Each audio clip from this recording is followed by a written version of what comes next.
जय भोजपुरी रउआ लोग से एगो निहोरा बाकी लाल रंग के सब्सक्राइब बटन के दबा के भोजपुरी फैंस क्लब से जुड़ जाए जा और ये घंटी वाला बटन के दबा के भोजपुरी के सब जानकारी बिल्कुल फ्री में मोबाइल पे पाई जा।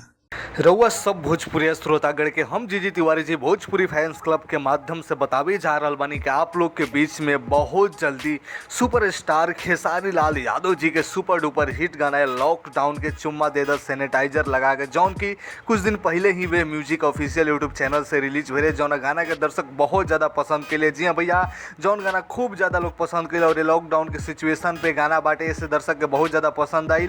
आप लोग को बता दी गाना के वीडियो बहुत जल्दी आप लोग के बीच में web music official YouTube channel से सुने के मिली। काहे कि गाना के वीडियो के शूटिंग कंप्लीट हो चुकल बा, चांदनी सिंह भी एमे देखे के मिली। जी भैया, खेसारी लाल यादव जी कभी आयल फिलहाल वीडियो जौन के मौगी खेले पबजी जौन के भोजपुरी में रिकॉर्ड ना बल्कि इतिहास बना दिले बा, वैसे ही इहो गाना हो। जी भैया, जेमे चांदनी सिंह जी आप लोग के देखे के मिलियन खेसारी लाल यादव जी के साथे नोक झोंक करत हुए। तो कैसा लगल आप लोग की जानकारी जान के खेसारी लाल यादव जी के सैनिटाइजर लगावे वाला गाना के भी वीडियो आवे वाला बा? नीचे कमेंट सेक्शन में बताई जा और कितना बेकरार बनी जा। लाइक शेयर कमेंट कर जा। भोजपुरी के कोनो भी खबर जाने खातिर अपन भाषा में अपन भाषा वाले चैनल भोजपुरी फैंस क्लब के जरूर सब्सक्राइब कर लीजिए। लाल रंग के सब्सक्राइब बटन को दबा के घंटी वाला बटन दबा के सबसे पहले खबर देखी जानी जा। जय भोजपुरी, एक तब बना के रखी।